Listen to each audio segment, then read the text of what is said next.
ने कहा इतनी किस्में हिम्मत की हमारे पौत्र को जेल में डाला। नारद जी ने कहा बाणासुर ने उसे जेल में डाल दिया है। अब तो महाराज भगवान ने कहा तो आज बाणासुर को जरा मजा चखा कर आते हैं। अब तो भैया महाराज भगवान ने नारायणी सेना तैयार करी और सीधे बाणासुर के राज्य में पहुंच गए।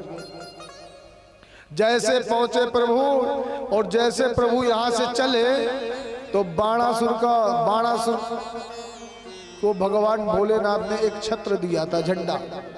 ये झंडा जब तक लगा रहेगा तब तक तुम्हारे राज्य में कोई आपत्ति विपत्ति नहीं आएगी, और जिस दिन ये गिर जाए समझ लेना तुम्हारे ऊपर संकट आ रहा है। जैसे झंडा नीचे गिरा बाणासुर भगवान भोलेनाथ के पास पहुंच गया। त्राहिमाम प्रभु भोले बाबा मेरी रक्षा करो। भोले बाबा ने कहा क्या हुआ? बाणासुर ने कहा सरकार हमारी गारंटी खत्म, आज ध्वज गिर गई। भोले बाबा ने कही चिंता मत कर, तुम हमारे चेला हो और गुरु मेहरबान तो चेला पहलवान। जाओ चादर तान के सो जाओ, हम तुम्हारे द्वारपाल बने खड़े, कोई आएगा तो पहले हमसे टकराना होगा। इधर भोले बाबा द्वार पर खड़े हो गए, इधर द्वारिकाधीश आए, और जैसे द्वारिकाधीश प्रभु ने भोले बाबा को देखा, भोले बाबा ने द्वारिकाधीश प्रभु को देखा, द्वारिकाधीश ने प्रभु बोल पड़े भोले बाबा प्रणाम, आप यहाँ कैसे? भोले बाबा बोले अरे सरकार प्रणाम, पर आप कैसे यहाँ? द्वारिकाधीश प्रभु ने कहा क्या बताएं भोले बाबा? सरकार क्या बताएं, यहाँ एक राजा है जिसका नाम है बाणासुर, उसे जरा मजा चखाने आए, हमारे पौत्र को बंदी बना रखा है, जरा उसे आज मजा चखाएंगे। भोले बाबा ने कही सरकार जिसे आप मजा चखाने आए वो हमारा चेला है, कंठीबद्ध चेला है, और चेला से टकराने से पहले आपको हमसे टकराना होगा। अब तो महाराज होना क्या था, भगवान ने अपना पाशुपतास्त्र निकाल लिया भोले बाबा ने, और मेरे गोविंद ने नारायणास्त्र निकाल लिया।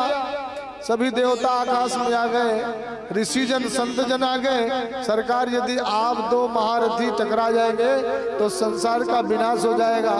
भगवान ने कहा चिंता मत करो, तो हमारा नाटक है। अपने अपने अस्त्रों को रखा, और जैसे अस्त्रों को रखा तो मेरे गोविंद ने एक ज्वर बाण चलाया। ऐसा ज्वर बाण मारा कि भोले बाबा को ठंडी दे करके बुखार आ गया। ऐसा बुखार आया कि एक वृक्ष में चिपक करके सो गए, दांत किटकिटाते रहे। तब तक भगवान अंदर गए, और अंदर जब प्रभु गए तो बाणासुर के जो 10,000 भुजाएं थी, एक एक करके भगवान ने सारी भुजाओं को काट दिया। और जब 4 भुजाएं बची तो ये बाणासुर की माता का नाम था कोटरा देवी। क्या नाम था?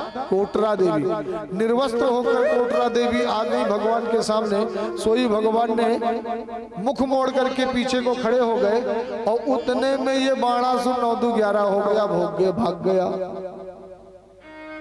जैसे भगा उसी समय भगवान भोले बाबा आ गए। भोले बाबा ने कही द्वारकाधीश प्रभु सरकार चेला तो अपना ये छोड़ दीजिए ना, माफ कर दीजिए। भगवान द्वारिकाधीश ने कहा भोले बाबा आपका तो चेला है, हमारा तो रिश्तेदार है ना, इसलिए हम उसको मार नहीं सकते। क्यों? आपका कौन सा रिश्ता है? द्वारिकाधीश प्रभु ने कहा सरकार एक बात बताओ, अब ये इसकी जो पुत्री है उषा, वो हमारे पौत्र से ब्याह करेगी तो हमारा रिश्तेदार हुआ कि नहीं? इसलिए हमने अपना रूप दे दिया, सारी भुजाएं काट दिए पर 4 भुजाएं छोड़ दिए। अब भोले बाबा ने कहा वाह सरकार आपने बड़ी कृपा करी। भोले बाबा ने बाणासुर को बुलाया और उषा के साथ दिव्य भव्य गायन बाजन के साथ अनिरुद्ध का विवाह किया, और अनिरुद्ध को बहू के साथ में लेकर के द्वारिकाधीश प्रभु वापस पहुंचे।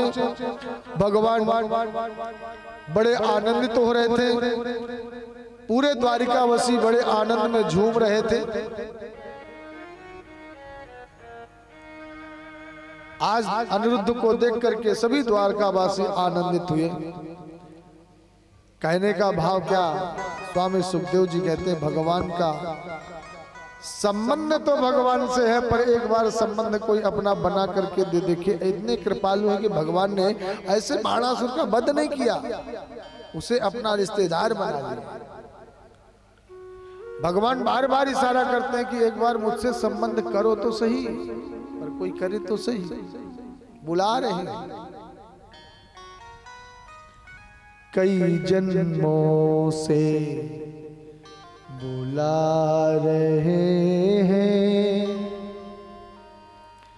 कई जन्मों से बुला रहे